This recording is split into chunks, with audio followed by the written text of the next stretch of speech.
Welcome back to Let's Read Judge Dredd. Today's episode is the one I started on the last video and then realized it wasn't part of that video. I don't think it has a name, so here we go. Oh, come all ye and listen to the sequel to my tale of Om's quest to win the true love of justice and betrayal. Oh, to win the true love of justice and betrayal that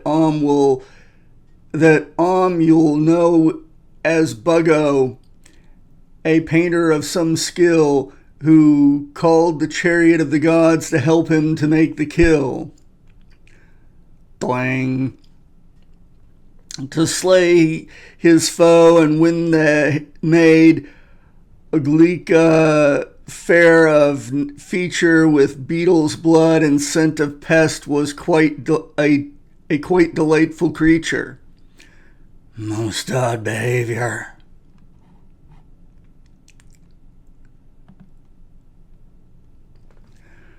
Now Buggo's meeting with the gods struck him in a spark, a glimpse of nobler thoughts and ways, a light within the dark. And so he searched for the tallest tree to find the largest nest. Plunk, donk. With many whacks of club and axe, he swiftly cut. Back at the cave, he painted it in black and gold and red. An imitation of the god he placed on his head.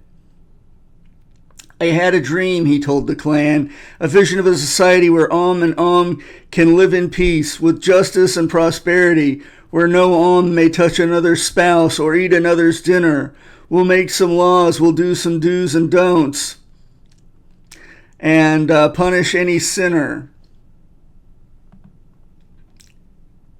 And because he wore the godlike crown in black and red and gold, they thought he was a god himself, and they did as they were told. We hear you, Buggo. You're the man. And for long the law of Buggo reigned, and though it could be cruel, by and large it kept the peace and everything was cool. Splat. In time, Buggo took to himself the rewards of his station, a bigger cave, more food, and extra wives for procreation. But there were those who did oppose their leader's privileged status, and young Oms who'd never seen the god and doubted Buggo's greatness. In treacherous trysts, they made their plans against the destiny. Keep your eye on Ugluk's lot. They look like creeps to me. Yes, sir. They set an ambush in the wood and struck with murderous fury. Kill them! Aye! His wives are ours, his cave, and we'll be judge and jury. Donk. Ow! The sentence is death. Take him to the place of execution. And upon the execution hill, Buggo spoke his last. He called once more upon the gods to come and save his ass. Please! You don't give up, do you? You think anybody swallows that guff anymore? He's conned you all for many years. He sold you all a pup.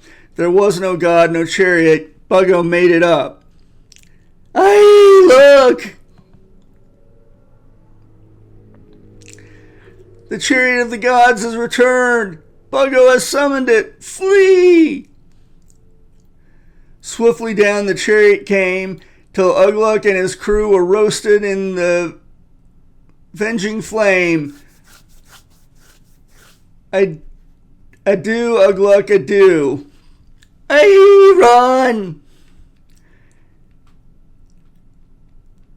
Think we may have cooked some of the indigenous life forms on the way down. Can't be helped. Repairs should take an hour or two at most. Then, until then, feel free to step outside. We'll do that.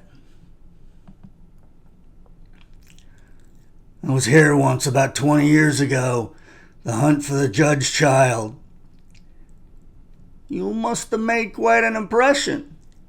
Look, that ape-like creature is wearing your helmet. So it is. Extraordinary. And so, my friends, the story ends. The song that I am strumming, Buggo triumphant once again, thanks to the second coming. So that the lessons we had learnt would never be forgot, he marked the event with a monument, and that's about your lot. Except to say that 10 times a day we pray to the great God's idol. Don't know if it works, but it surely can't hurt, and refusing might prove suicidal. All right. Well, it looks like this was actually part of the last one. It just took a long time to get there. Oops. Sorry about that. Oh, wait, are we still not done? Okay. President Dupler had arrived in Mega City 1 to a fanfare and red carpet. Jefferson Jiggs enters by night with a blanket over his head.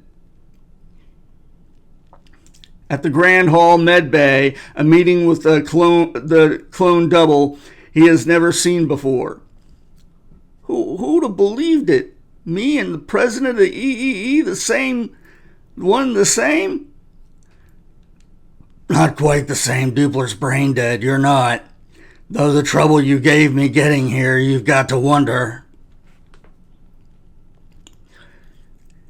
This is your chance to redeem yourself, Jiggs, and serve your city. Impersonating the Tripoli president won't be easy, but if anyone can get away with it, you can. Will you help us? Strange how an accident of birth could make so much difference. One, the leader of a major nation, the other, a nobody from Hagler Block, Mega City 1. Up until now, Jefferson Jiggs' life has been drab and unexciting. He sees suddenly an opportunity to release that other exuberant self that he knows is locked inside him. The agents of the Tripoli government to help him carry off the city has agents in the Tripoli government to help him carry off the impersonation. The president hang on. I'm not sure what this is. The president likes to tour in his fur-lined Ever limo, making declamations of his love to his people. Wouldn't work over here in the Elands. Seem to lap it up. My people, I love you. I love you. They bring in an acting coach to help him. Dupler's given to dramatic mood swings. He's impetuous, capable of rash acts. Most of this will come naturally. It's genetic. The showman in you. I love you. I love you.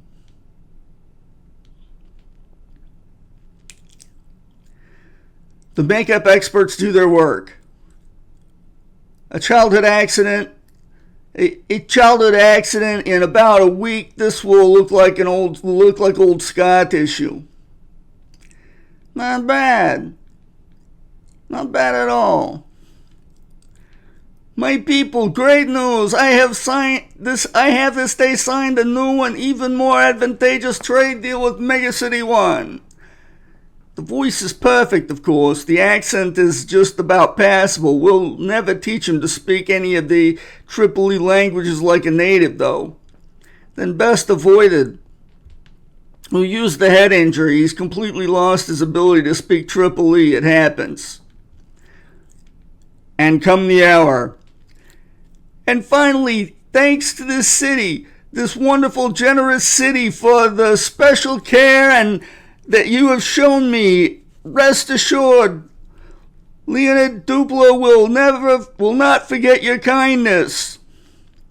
If this works, we'll have our own agent actually running a foreign government for the first time. If it works.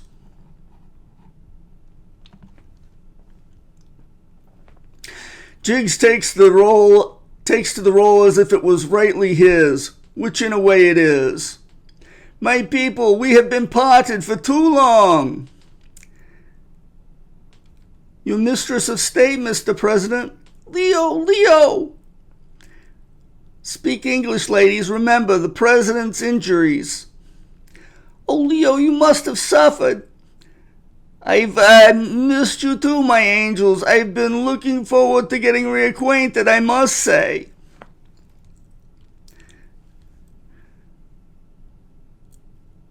Progeny, take an edict. Yes, sir. In recognition of our special relationship with Megacity 1, all citizens should make a big effort to buy products manufactured in their preference to all others. What, even our own, sir? Well, no. Now that you mention it, that would be a bit silly, wouldn't it? Of course not our own. Have to buy our own first. Our own first, then Megacity 1. In fact, Jig's sheer enjoyment of his newfound status makes him if anything, more popular figure than the real president. And in the EEE election, Dupler wins by a landslide, is the news article.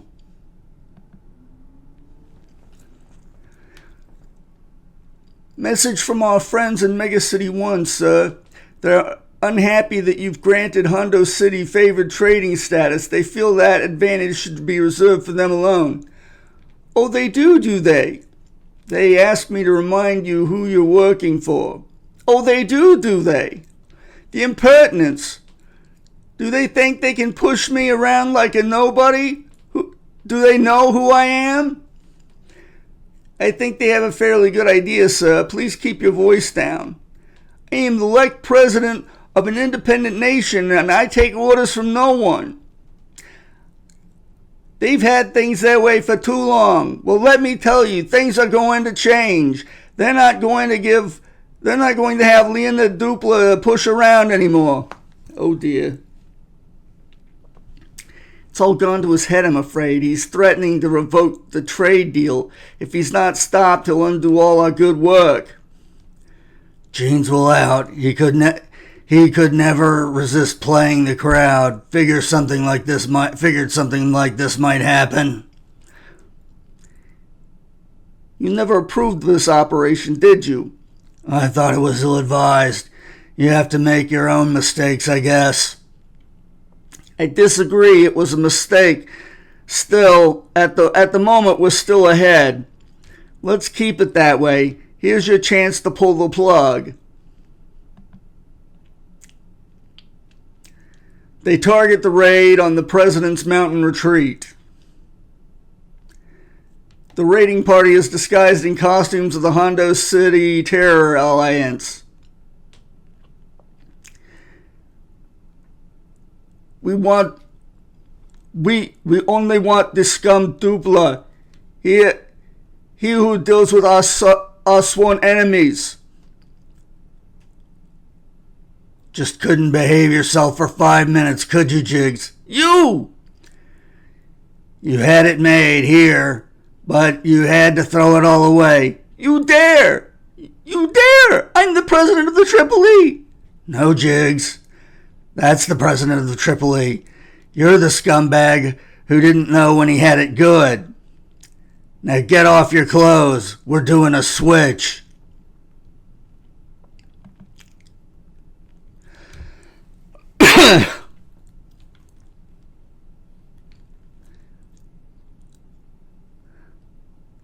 The body has been positively identified as that of Tripoli President Leonid Dupla.